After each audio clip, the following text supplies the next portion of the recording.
संख्या एक बार फिर से बढ़ी और ये 17,000 पार हो गई। कल प्रदेश में कुल 17,221 सैंपल्स की जांच हुई और प्रदेश में अब तक 5,32,505 सैंपल्स की जांच की जा चुकी है। पूल सैंपलिंग के अंतर्गत कल 5-5 सैंपल के 1229 पूल लगाए गए, जिनमें 167 में पॉजिटिविटी देखी गई और 10-10 सैंपल के 110 पूल लगाए गए, जिनमें 24 में पॉजिटिविटी देखी गई।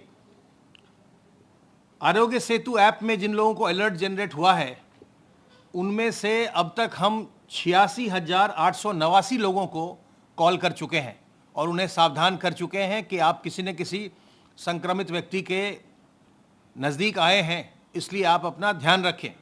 इनमें से 3,420 लोग इस समय क्वारंटाइन में हैं और 167 लोगों ने ये अवगत कराया कि वो संक्रमित हैं और उनका इलाज चल रहा है। 110 लोग पूर्णतः रिकवर होकर के डिस्चार्ज किए जा चुके हैं। आशा वर्कर्स के द्वारा अब तक 17,54,920 प्रवासी कामगारों को घर जाकर के ट्रैक किया गया, उनका हालचाल पूछा गया और उनमें से 1,522 लोगों में कोई न कोई लक्षण मिले। या तो उन्हें ज्वर था, या उनकी सांस फूल रही थी, या खांसी आ रही थी और आशा वर्कर्स ने इसको रिपोर्ट किया। उसके आधार पर अभी तक 1144 प्रवासी कामगारों की टेस्टिंग की गई, जो आशा वर्कर्स ने रिपोर्ट किया उनमें से, और उनमें से 185 पॉजिटिव आए और 959 नेगेटिव आए। तो इस प्रकार 16% से अधिक का ये आंकड़ा है जो आशा वर्कर्स ने रिपोर्ट किया, उसमें से पॉजिटिविटी का। सर्वेलेंस का कार्य लगातार चल रहा है और अब तक 19,189 इलाकों में सर्वेलेंस का कार्य हुआ है, जिनमें से 6,354 हॉटस्पॉट और 12,835 नॉन हॉटस्पॉट हैं। 1,30,594 टीम दिवस के माध्यम से 97,33,508 घरों का सर्वेलेंस अभी तक किया गया, जिसमें 4,96,85,930 लोग निवास करते हैं। कल 2-3 महत्वपूर्ण शासनादेश इस संबंध में जारी किए गए हैं। 2-3 महत्वपूर्ण व्यवस्थाएं माननीय मुख्यमंत्री जी के निर्देश पर किए गए हैं। एक तो पहले जब किसी व्यक्ति की अस्पताल में मृत्यु होती थी और अगर उसका सैंपल लिया गया है कोरोना वायरस के संक्रमण के लिए, तो जब तक भी वो सैंपल की जांच होकर नहीं आ जाता था, तब तक के लिए डेड बॉडी को रिलीज़ नहीं किया जाता था। तब तक जो मृतक का शरीर है, शव है, वो अस्पताल में ही रहता था और परिजनों को इंतज़ार करना पड़ता था टेस्ट के रिज़ल्ट का। अब ये शासनादेश जारी कर दिया गया है कि टेस्ट के रिज़ल्ट का वेट नहीं किया जाएगा, टेस्ट का रिज़ल्ट बाद में आता रहेगा, लेकिन अगर कोई किसी व्यक्ति की मृत्यु हुई है तो उस मृतक का शव तत्काल उसके परिजनों को सौंप दिया जाएगा और परिजनों के द्वारा वो पूरी सावधानी ली जाएगी जो कि एक संक्रमित व्यक्ति के शरीर के लिए ली जाती है। ये मानते हुए कि उसमें संक्रमण हो सकता है, वो उसका अंतिम क्रियाक्रम करेंगे, लेकिन उनको अब मृतक के शरीर के लिए, शव के लिए बिल्कुल भी इंतज़ार नहीं करना पड़ेगा। ये शासनादेश जारी कर दिया गया है। इसमें कई बार ऐसा देखा जा रहा था, कुछ परिवारों के सामने असमंजस की स्थिति उत्पन्न हो रही थी।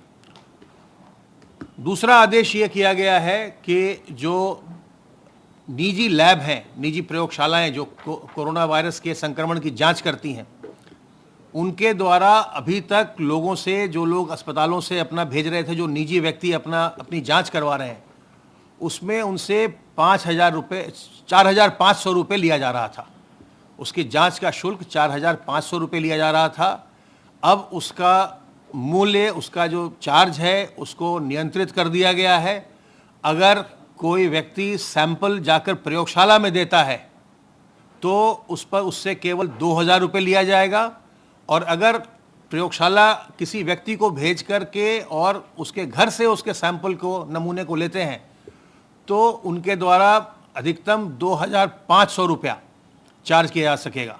अब वो 4,500 रुपया घटा करके 2,500 रुपया कर दिया गया है।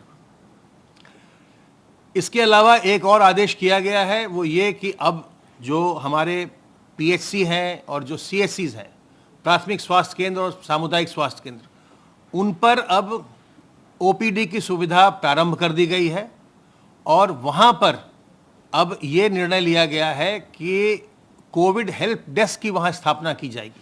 वहाँ एक एरिया में, एक कमरे में एक कोविड हेल्प डेस्क होगा और जिस भी व्यक्ति को कोरोना वायरस के कुछ लक्षण होंगे, बुखार होगा या सांस फूल रही है या उसके खांसी हो रही है, तो उसको तत्काल उस हेल्प डेस्क पर ले जाया जाएगा। वहाँ उसकी थर्मल स्क्रीनिंग की जाएगी और इंफ्रारेड थर्मोमीटर के अलावा वहाँ पर पल्स ऑक्सीमीटर भी उपलब्ध होगा, जिससे उसके ऑक्सीजन सैचुरेशन की भी जांच की जाएगी और उसके पश्चात तत्काल जैसी आवश्यकता होगी वैसे तत्काल उसको एम्बुलेंस के द्वारा रेफरल उसका किया जाएगा। तो ये 3 महत्वपूर्ण आदेश जारी किए गए हैं।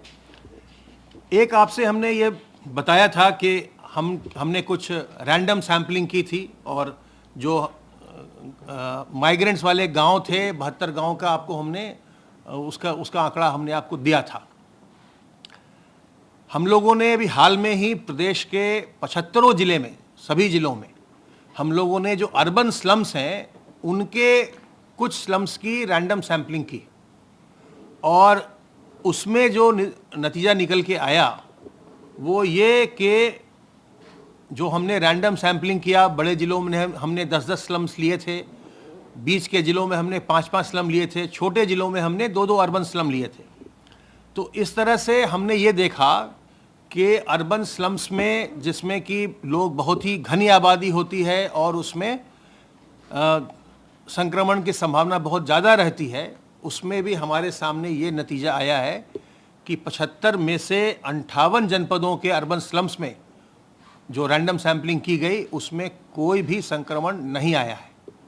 केवल 17 जिलों में हमें अर्बन स्लम्स में दिखाई पड़ा है संक्रमण और जो कुल मिलाकर के जो सैंपल्स जो टेस्ट किए गए अर्बन स्लम्स के, रैंडम जो सैम्पलिंग हमने किया था, वो 3475 सैंपल के रिजल्ट हमारे पास आए हैं, जिनमें से 65 सैंपल पॉजिटिव आए, यानी 2% से भी कम, 2% से भी कम, 1.87% केवल अर्बन स्लम्स में, जिसमें कि बहुत ज़्यादा घनी आबादी होती है, वहाँ पर भी 58 जिलों में कोई पॉजिटिविटी नहीं आई और जो ओवरऑल स्टेट में पॉजिटिविटी आई है वो 1.87% आई है। 3475 में से 65 सैंपल पॉजिटिव मिले।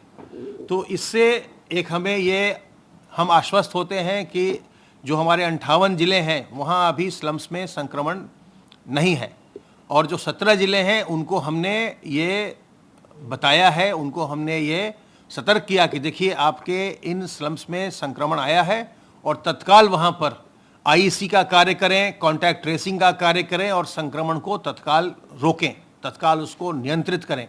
तो इस तरह से रैंडम सैंपल्स करके हम अलग अलग एरियाज़ का हम जायज़ा ले रहे हैं और उससे जहां हमें एक एश्योरेंस भी मिल रहा है कि प्रदेश में पॉजिटिविटी उन क्लोज इलाकों में भी जहां पर कि जो हाईली डेंस पॉपुलेशन जहां है वहां पर भी पॉजिटिविटी कम है, वहीं दूसरी ओर हम उनमें अवेयरनेस जनरेट करने में भी हम सफल हो पा रहे हैं और जिन जगह में, जिन जिलों में 17 जिलों में जहां पॉजिटिविटी आई है वहां पर उनको हमने सतर्क किया है कि आप ज़्यादा प्रयास करें और स्लम्स में और ज़्यादा प्रचार प्रसार करें। सभी जिलों को करना है, लेकिन उन जिलों को स्लम्स में अब जो उनके कॉन्टैक्ट ट्रेसिंग का कार्य है वो भी करना है।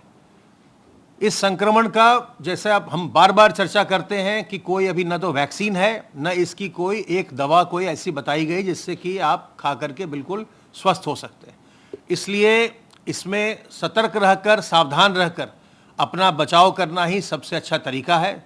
और जब आज अनलॉक के फेज़ में हम चल रहे हैं, जबकि बहुत ज़्यादा गतिविधियां बढ़ गई हैं, लोगों का आपस में मिलना जुलना बहुत हो रहा है, वैसे में और ज़रूरी है कि हम सतर्क रहें, सावधान रहें और अपने आप को हम बचाएं।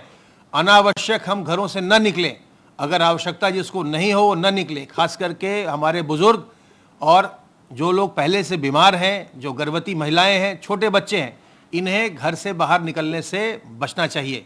जब तक कि चिकित्सकीय कारण नहीं हो, नहीं जाना चाहिए। और संक्रमण को रोकने के लिए हमें अपने हाथ को हमेशा साबुन पानी से धोते रहना चाहिए। जब भी हम सार्वजनिक स्थल में जाएं, अपने मुंह और नाक को हमें ढकना चाहिए, मास्क से, रुमाल से, गमछे से, दुपट्टे से।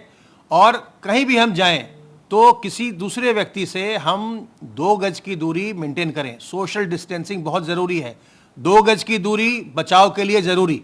तो इस मंत्र को हमेशा याद रखिए और हमेशा ही आप अपने घर के भीतर भी परिवारिक जनों से भी जब आप मिलते जुलते हैं, बात करते हैं, तो थोड़ी दूरी मेंटेन करें। घर के अंदर भी संक्रमण न फैले, घर के बाहर भी न फैले। हम और आप मिलकर के प्रदेश को संक्रमण से मुक्त कर सकते हैं, संक्रमण पर हम नियंत्रण पा सकते हैं।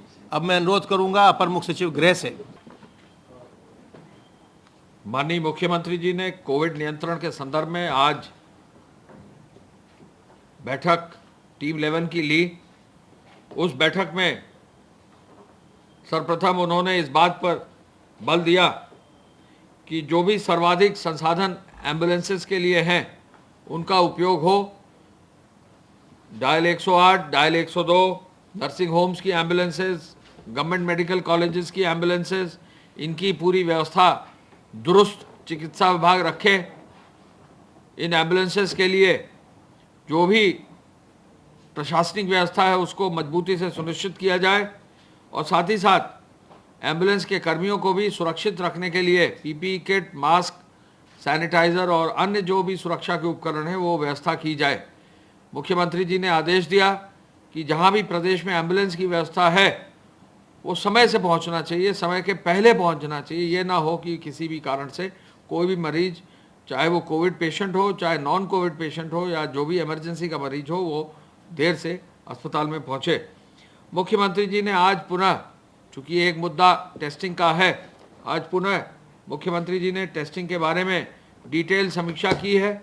आप सबको मालूम है कि निरंतर बल देने पर और निरंतर कार्रवाई करने पर जो भी टेस्टिंग की व्यवस्था है वो एक साथ इम्प्रूव करती जा रही है। और आज यानी कल पूरे दिन में 17,221 टेस्ट चिकित्सा विभाग ने और चिकित्सा शिक्षा विभाग ने किए हैं। ये एक बड़ा काम है टेस्टिंग को बढ़ाना। मुख्यमंत्री जी ने आदेश दिया है कि अब टेस्टिंग की व्यवस्था जहां 20,000 और फिर उसके बाद 25,000 की जा रही थी, ये भी आदेश दिया है कि हर जिले में टेस्टिंग की व्यवस्था हो, जिससे कि किसी भी जिले में किसी भी व्यक्ति को किसी अन्य जनपद में जाना ना पड़े। आगे आने वाले समय में टेस्टिंग और बढ़ेगी, ये निश्चित विश्वास सभी हमारे अधिकारियों ने माननीय मुख्यमंत्री जी को दिया। टेस्टिंग लैब लगभग 6 चिकित्सा विभाग की ही इसी माह के अंत तक, नई टेस्टिंग लैब लेवल 2 की इसी माह के अंत तक शुरू हो जाएंगी। चिकित्सा शिक्षा विभाग की मेडिकल कॉलेजेस की बड़ी लैब लेवल 3 की लैब्स जो हैं वो भी जल्दी काम प्रारंभ हो गए, उनको भी पूरा किया जा सकेगा। L2, L1 अस्पतालों में आयुष चिकित्सकों की सेवा ली जाए, ये आदेश भी आज जारी किया गया है। साथ ही साथ L1 कोविड चिकित्सालयों में कम से कम 10% पर ऑक्सीजन की व्यवस्था हो, ये आदेश भी आज माननीय मुख्यमंत्री जी ने दिया है। अस्पतालों में पर्याप्त स्ट्रेचर की, पर्याप्त व्हीलचेयर्स की, पर्याप्त अन्य उपकरण जो आवश्यक होता है उसके लिए भी आज आदेश दिया गया है। और ये कहा गया है कि कोविड-19 के बचाव के लिए प्रदेश के हर शहर में, देहात के मुख्य स्थानों पर पब्लिक एड्रेस सिस्टम लगाकर, लाउडस्पीकर लगाकर सुबह जो है सुबह 8 बजे से रात के 8 बजे तक अनाउंसमेंट किया जाए, जिससे कि लोगों को जानकारी मिले कि कोविड से कैसे बचाव किया जा सके। ये जरूर बहुत आवश्यक है कि मास्क लोग पहने। मास्क अक्सर ग्रामीण क्षेत्र में विशेष रूप से देखा जा रहा है कि मास्क जो है पहनने में कहीं ना कहीं उसमें और अधिक सहयोग की ज़रूरत है। तो निश्चय ही सभी क्षेत्रों में लोग मास्क पहने, सहयोग दें, और अगर कहीं मास्क नहीं पहनते हैं तो पुलिस को और जो भी व्यवस्था है उसको कार्रवाई करने का भी निर्देश माननीय मुख्यमंत्री जी ने दिया है। संचार माध्यमों से, आकाशवाणी से, दूरदर्शन से, अन्य टीवी चैनल्स के माध्यम से, FM के माध्यम से भी प्रचार की व्यवस्था मजबूत करने का निर्देश उन्होंने दिया है। स्थानीय निकायों में, ग्राम पंचायतों में कोरोना के बचाव के लिए अच्छी होर्डिंग्स लगाई जाएं, पोस्टर्स लगाए जाएं, दुकानों और मंडियों में जो है प्रचार किया जाए, ये निर्देश भी दिया है।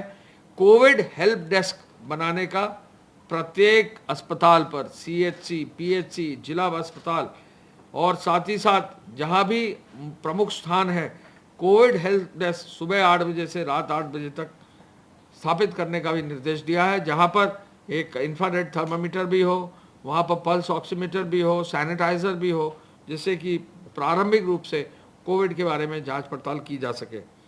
पुलिस के द्वारा पेट्रोलिंग का निर्देश दिया है, PRV 112 के लिए भी पेट्रोलिंग के लिए आदेश दिए गए हैं।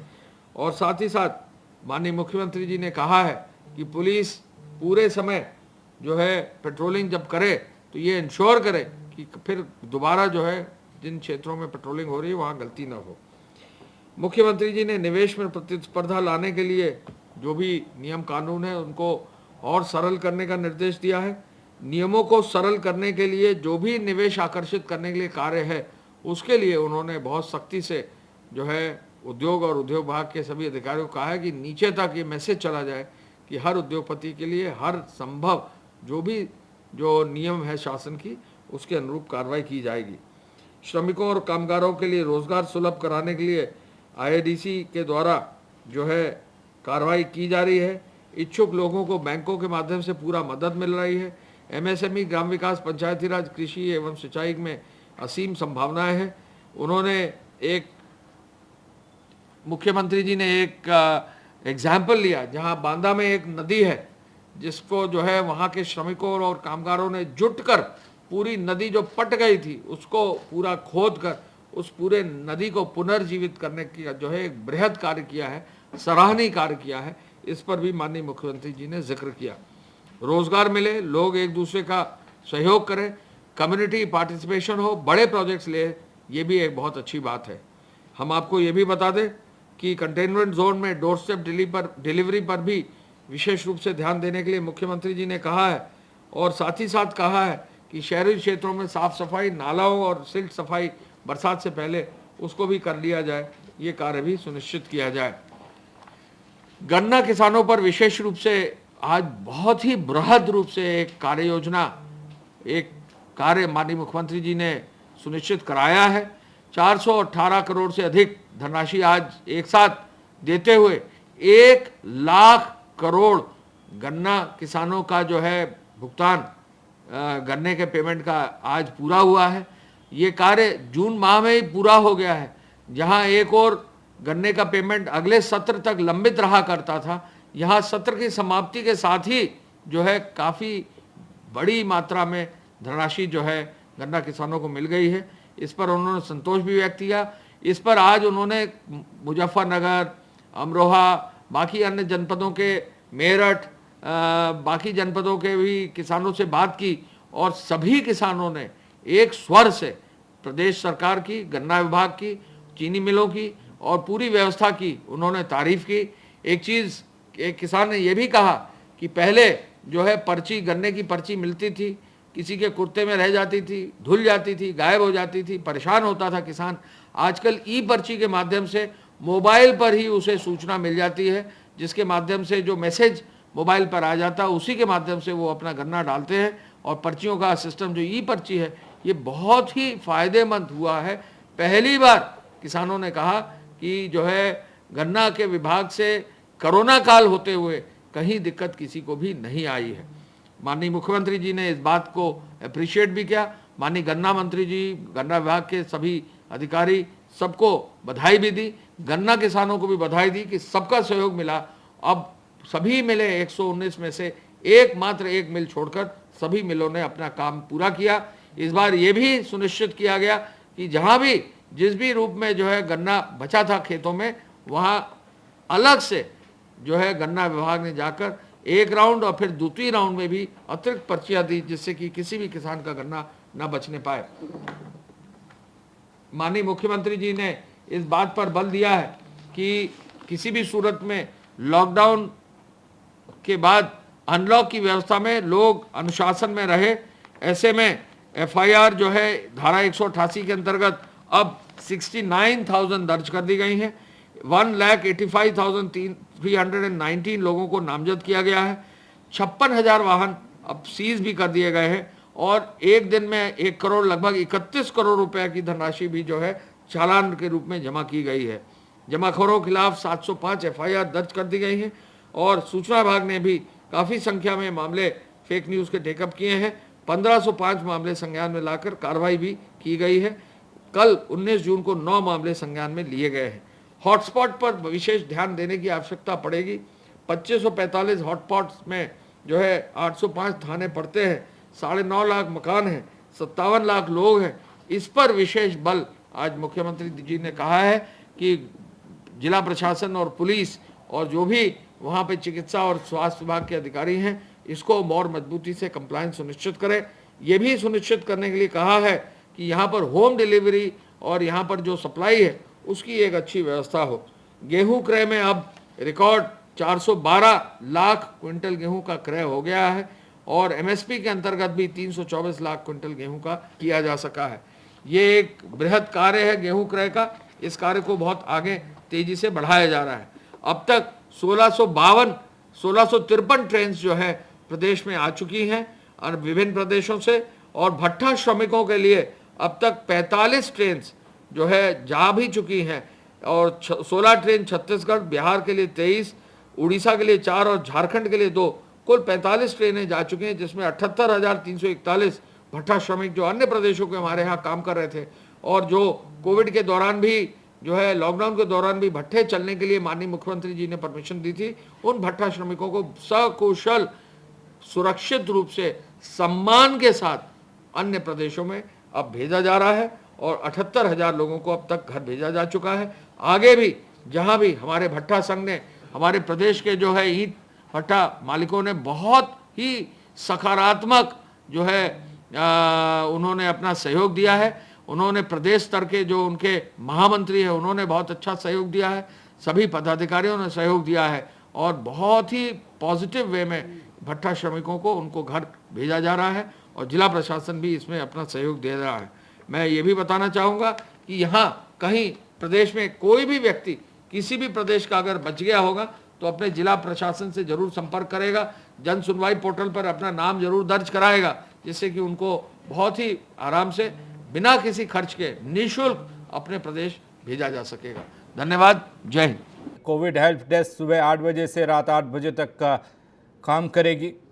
मुख्यमंत्री योगी ने टीम 11 के साथ एक बैठक की है। ये टीम 11 कोरोना को मद्देनजर बनाई गई है। सीएम योगी ने पीपीई किट और मास्क का ध्यान रखने के निर्देश साफ तौर पर दिए हैं। प्रदेश के हर जिले में टेस्ट की व्यवस्था होगी। यूपी में एक दिन में 25,000 टेस्ट करने का लक्ष्य, या पहले 15 था, फिर 20 अब 25,000 का लक्ष्य रखा गया है। पर्याप्त एम्बुलेंस कोविड के लिए रहें, यह भी सुनिश्चित करने के लिए कहा गया है।